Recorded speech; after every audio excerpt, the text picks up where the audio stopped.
and welcome to the SBH Teaching Kitchen's online cooking series. My name is Emily, and in today's lesson, we are going to make arroz con pollo. This version is going to have brown rice, which means it's going to have a little more fiber than our traditional versions. That fiber is really good for keeping you full.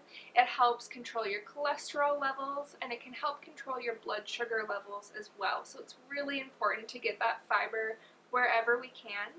This version is also going to have a lot less sodium than a more traditional version because we are going to use our own homemade salt-free seasoning blends. These salt-free seasonings are so easy to make. I know we've used them before in our other recipes. We do have those recipes posted, and they're going to add so much flavor to our food. They're very convenient to use, and it means that we are going to be in control of how much salt we're adding to this dish. We're still going to add a little bit of salt, but just enough to get really great flavor without going overboard. So let's go ahead and get started. We're going to start by seasoning 2 pounds of bone-in chicken thighs. As you can see, we've removed the skin and most of the extra fat.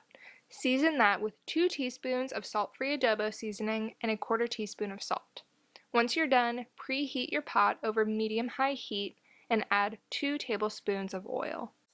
Once your oil is hot, add a 1/2 teaspoon of achiote powder or ground annatto seeds and swirl that so it's evenly coated in the oil. Working quickly, add your chicken to the hot oil. You want to make sure that the chicken is in an even layer in the pot and that there's not too much overlap. Allow the chicken to brown for about 3 to 5 minutes and then flip. You should have a nice golden brown crust on the chicken. Once the chicken is evenly browned on both sides, you can remove it from the pot and set it off to the side. Next, you're going to add a 1/2 cup of sofrito. Once the sofrito is added, you can use a wooden or metal spoon to scrape the bottom of the pot to get rid of all of those browned bits that are left over from the chicken. You do want to save those because those are pure flavor. Cook the sofrito for about 3 to 5 minutes and then stir in a 1/4 teaspoon of salt, 1 teaspoon of our salt-free sazon, and ground black pepper to taste. I forgot to do this at this point, and so I will be adding those seasonings later. Stir that to combine and then add 1 cup of long grain brown rice. We are going to toast the brown rice for a few minutes. This helps it to cook evenly. So all you have to do is stir the rice in the pot and allow it to toast for about 1 to 2 minutes. Once your rice is toasted, you can add 2 cups of chicken stock. Use your spoon to push down any rice that's stuck to the side of the pot. Here you can see I'm adding the ingredients that I forgot to add. Bring the rice to a boil and allow this to boil until the liquid cooks down to the same level as the rice. This will take about 10 to 15 minutes. This is crucial for cooking brown rice in this dish. If you skip this step, your brown rice may take way too long to cook. Here you can see the rice is bubbling away, but the liquid has not quite reduced enough. So we're going to let that simmer for a few more minutes. After about 10 to 15 minutes, you can see that we can clearly see the rice at the top of the pot. There is still a lot of liquid left in the pot. If you drag your spoon through the pot, you'll see some of that liquid at the bottom. Here you can see I'm adding the sazon that I forgot to add earlier. And at this point, you're also going to stir in a 1/4 cup of tomato sauce and a 1/4 cup of olives. I do like to slice these in half. Give that a stir, and then press everything down so it's in an even layer, and then you can place the chicken on top.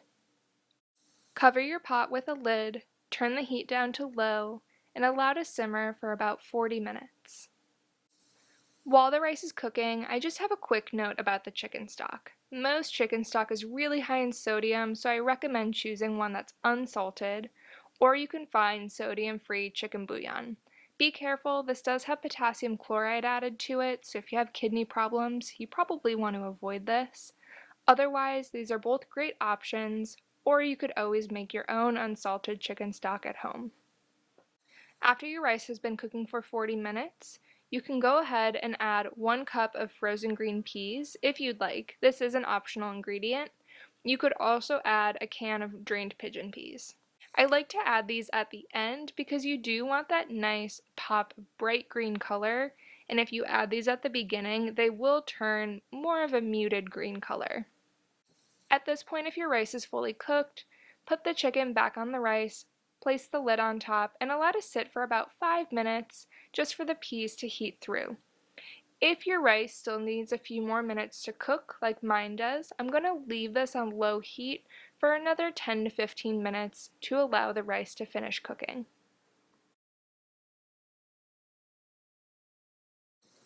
After an additional 15 minutes, my rice is done. This does take a lot longer than white rice, but with planning, you can have a really delicious, flavorful dish that's going to be higher in fiber than our more traditional version. For one serving size, we'll have 1 chicken thigh on top of 3/4 of a cup of rice, and enjoy. Thank you for joining us for the SPH Teaching Kitchen's online cooking series. This has been our recipe for Arroz Con Pollo, and we'll see you again for the next one.